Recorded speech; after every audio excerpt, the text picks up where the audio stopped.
What is up, everyone? Let's into today's video. They are doing some Doodle empires.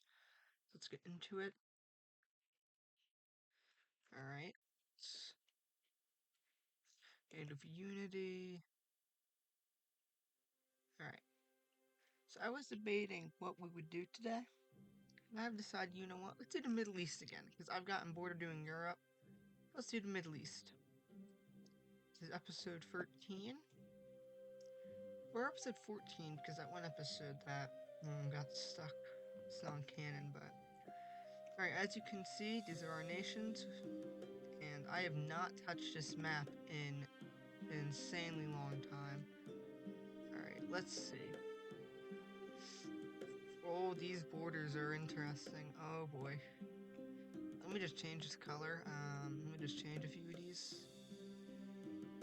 Alright, good. Actually, you know what? Let's get them the Caucasian. Yeah, like, perfect. The Caucasian color, because, Caucasians speak Anatolian, we've got Pontus. So this is the Turkish Republic, and they've been through quite a lot. As you can tell, they've lost all their Greek lands. So they've lost Cyprus, they've lost all this. And yes, the Egyptians own Greece. And then we have this huge Albanian state. We have Caucasia, which is by far the oldest country on this map that still exists, being 958 years old. We got the Persians, the Triple Kingdom, Triple Kingdom, then Egypt. Ah yes, and then the Southwestern lands. I always forget about that. Alright, let's see what happens. Alright, the Caucasian will have a large expand. This is going to be good. So what they do is they will just further build up their border. They're just like making sure everything is connected better.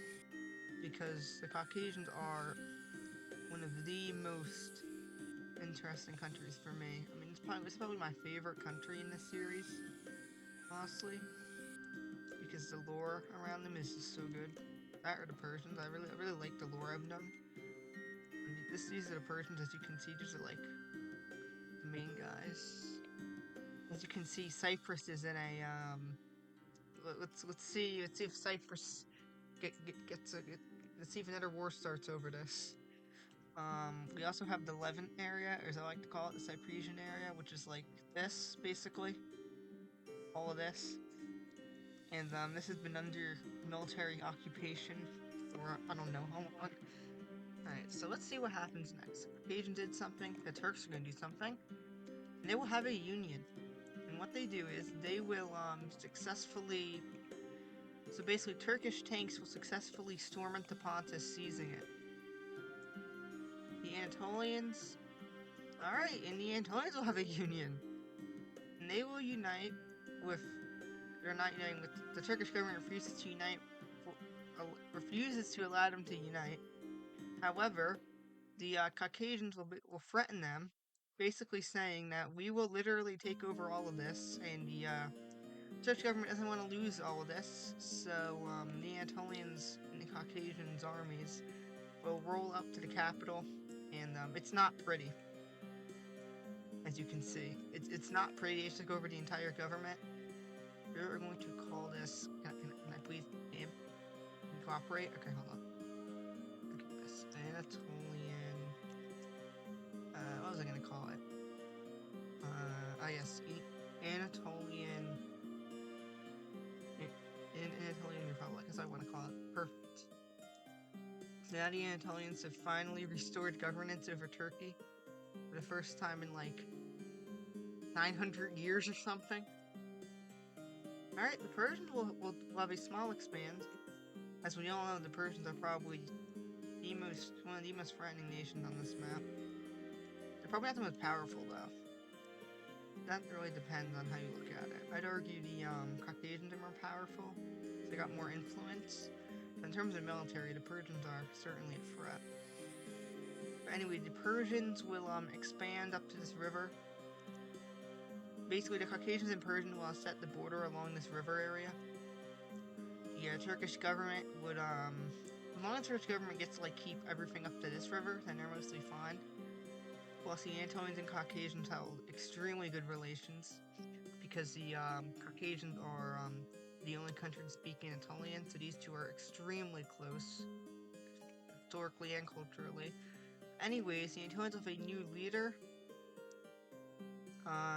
He's a tundra walker, which I don't know about you, but I don't exactly see any winter stuff.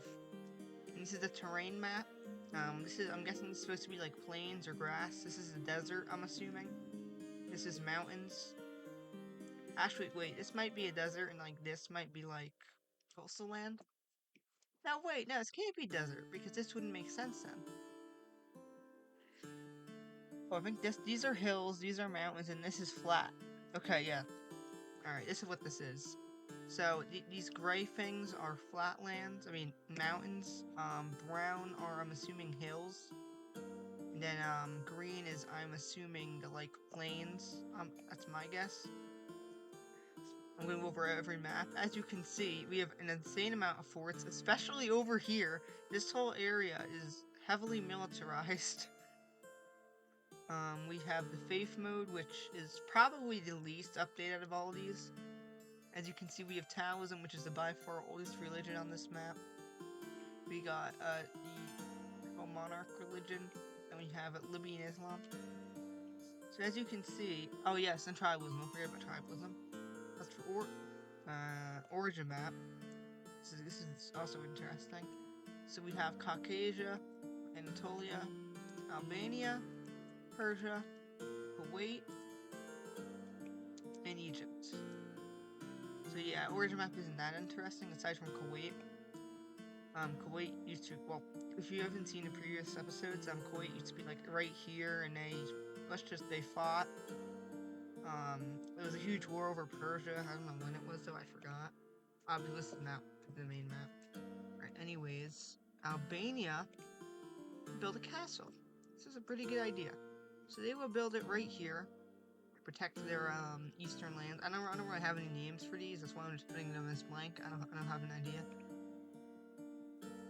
I don't know if we're gonna see a war this episode. We'll see.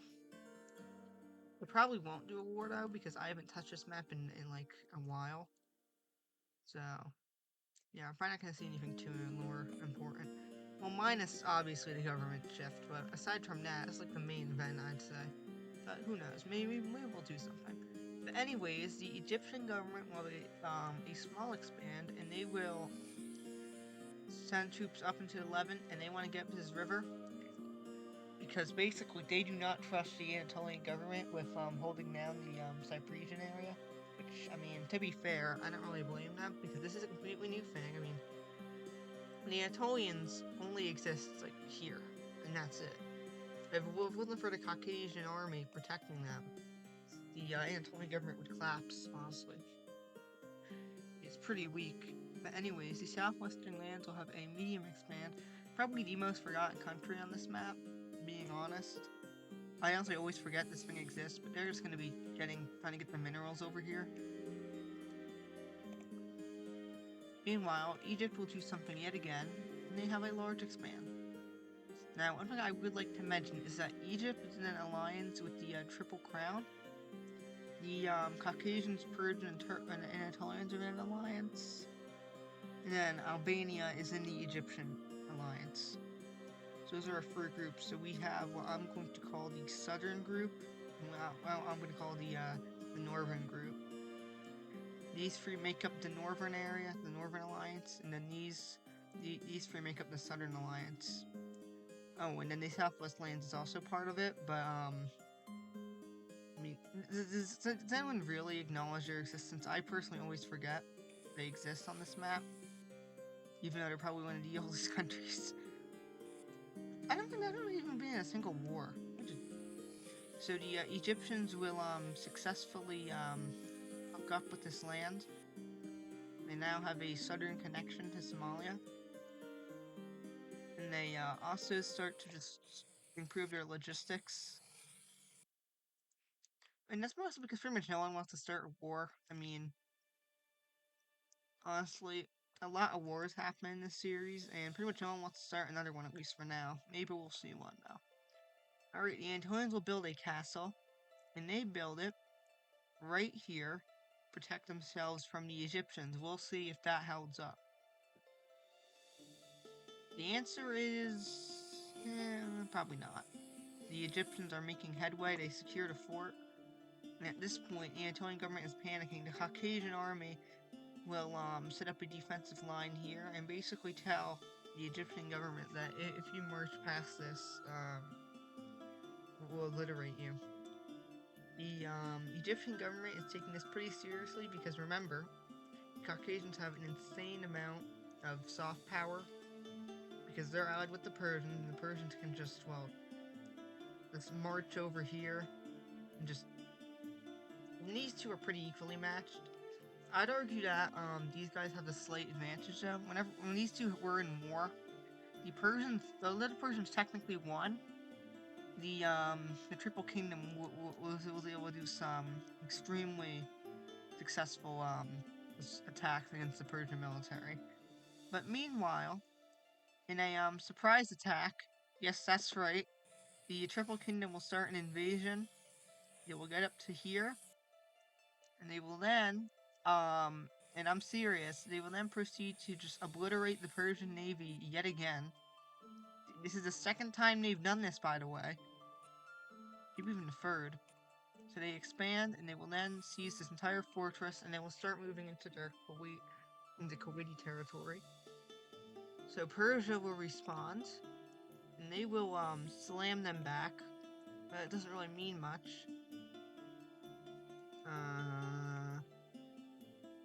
Okay. But anyways, as this happens, the Caucasians will almost immediately join the war, and then this activates the Egyptians. The Egyptians will join, the Anatolian government will join, and the Albanians will join. And so at this point, another war happens. I said it wouldn't happen, and it happened anyway, so. However, the Anatolian government was not expecting a war to happen. I mean, don't get me wrong. They figured that they'd have to retreat from this territory, but the Egyptians are going to have a small expand. They will rapidly seize these two coastal forts because they want to take over this area before the Caucasians can. Meanwhile, the Albanians will start marching. They will start to march along Thrace. They will take some. They'll take some provinces in Greece because basically, so one of the major things in the alliance is basically the Albanians aren't forced to join unless the Anatolians attack first, and they didn't. So basically, in exchange for joining, they will be given Greece, basically. So basically, the Egyptian government will retreat from all of this. They will still keep, like, this stuff for their navy, but basically the Albanians are going to get all of this, plus anything else. The Anatolian military can't really respond too well. I mean, they're still forming. I mean, they have a military, don't get me wrong, but they mostly have it to defend this area. And the Egyptian government is not going to send an army to push it across this because there's no point. I mean, the Albanians are going to do it anyway. They don't even need to move along the river, so they just figure, oh, the Albanians will do it for us. Egyptians are focused on this mostly, and they're also focused on making sure their ally doesn't get obliterated. But they're holding their own against the Persians. Meanwhile, Caucasia is mostly sending their army to hold down this area, as well as their border, and they're also sending troops to Anatolia to help hold the Egyptians off. Alright, the Persian army will start advancing, and they will have a large expand. They will slam into this area, regaining much of the land they gained in the previous war. The Triple Kingdom will then respond, although they will not get up to the line that they were able to reach. They will be successful in pushing the Persian military back. The Persian navies at this point, so each point which they can't do any landings or anything. Like, I mean, they could take these islands, but that's really it. Like, they can't land here or anything. So they're mostly investing their money into the army. So this could potentially result in a naval invasion. The Caucasian army will continue to send aid. So the Caucasians don't really have a navy. I mean, they don't really need one because I mean, the only people they border are their allies, and the only navy they have is just for fishing. Like this is like their navy for fishing in the Caspian Sea and like getting resources there. So basically, most of their navy is just for defending the Caspian Sea and also making sure that the Black Sea is safe. So the Caucasians are going to like ensure that this strait is safe, like these two areas. But aside from that, the Caucasians are mostly going to be sending aid. They usually don't actually fight in these wars because they really can't. They don't border their enemies usually because of their position. And you can't really bomb the Caucasians either because the mountains are high. And pretty much no one is good in a high altitude bombing except for Caucasia. They're used to it. So the Caucasians could easily could easily do bombings, but pretty much any other nation couldn't. So the Caucasians have been living in these mountains for nearly 1,000 years, or 1,000 turns, I should say. Anyways, the Albanians have a medium expand. They will successfully reach up to here and start marching into Thrace.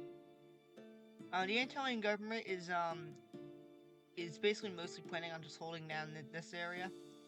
Like that's most of their plans. They're just planning on trying to. They have a defensive line set up. They're not going to attack anyone. They're just planning on just defending. Their navy is positioned here.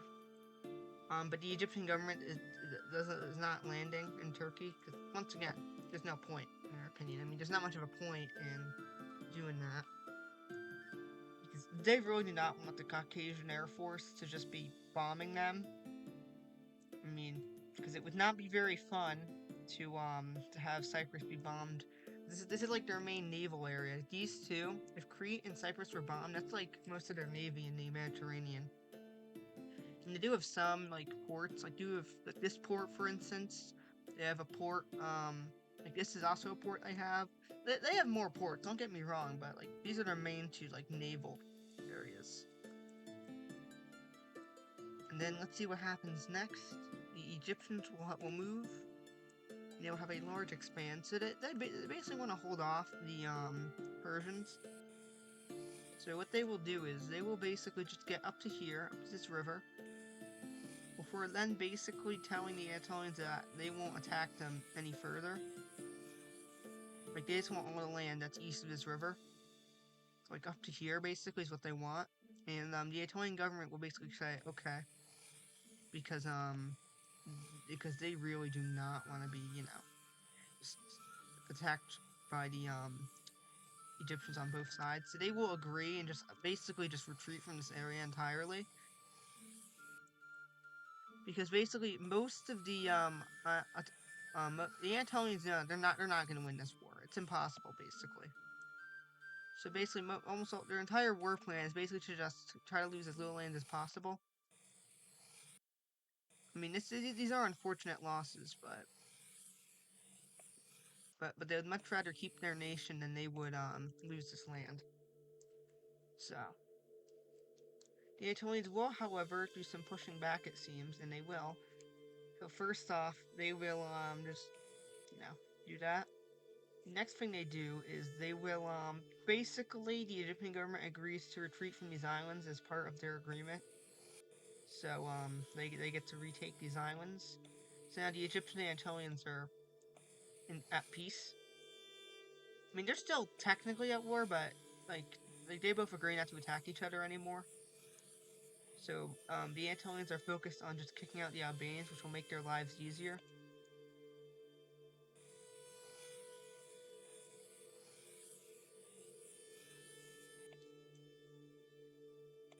And the Albanian government will basically send a deal to the Anatolians, where basically so in exchange for their control over these areas of Greece being recognized, they will agree not to attack anymore. The Anatolians will agree, and they formally like leave the war. So like basically they're not going to attack each other anymore.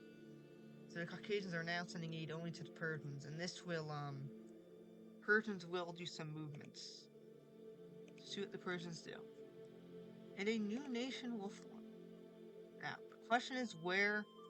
And the answer is this new nation will form over here. Kuwait is back.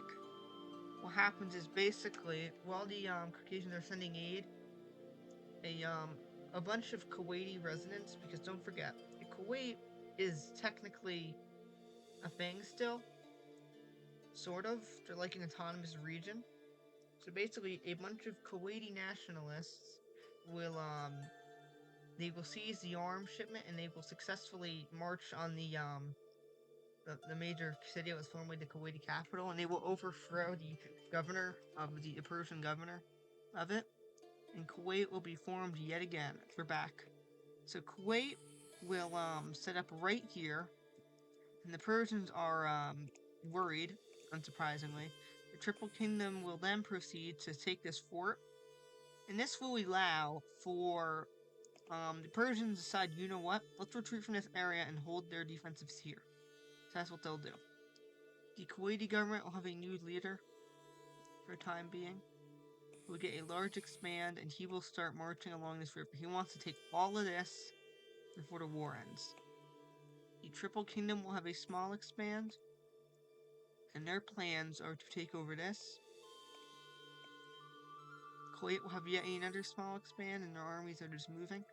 The Persians are going to do something now. So they will pick the Triple Kingdom out. However, they will also be successful in pushing the Kuwaitis back, because they realize that we can't let them get all this land.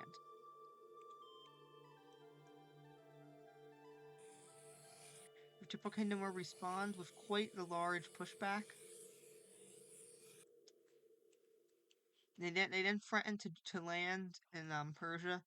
They have all their navy vessels, and what they're doing is so basically what they're doing is they are just continuously bombarding the Persian capital, their navy, and the Persian government will agree to formally leave the war and the new border is set here. So in exchange for leaving the war, they're allowed to keep all this land, like up to here. So the Triple Kingdom will halt their offensive for the time being. And that's when the war is over, the Kuwaitis are just getting the land they want. The Kuwaiti government, well, they're not gonna unite with anyone.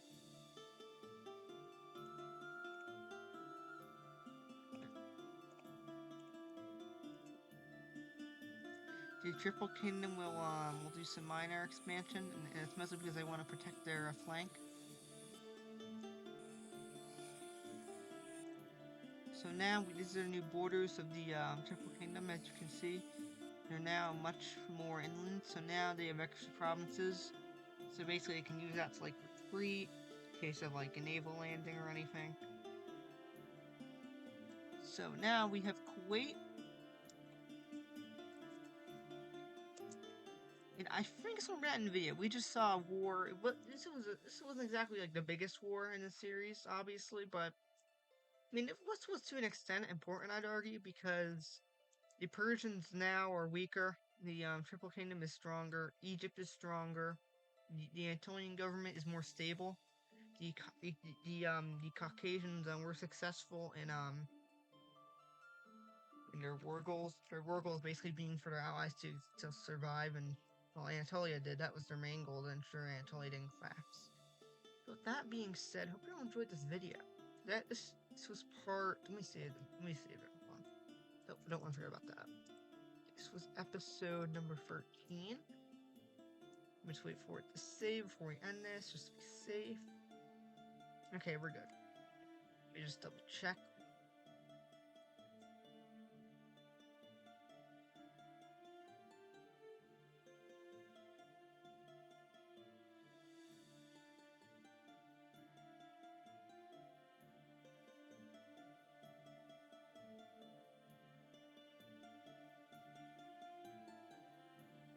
Okay, we're good.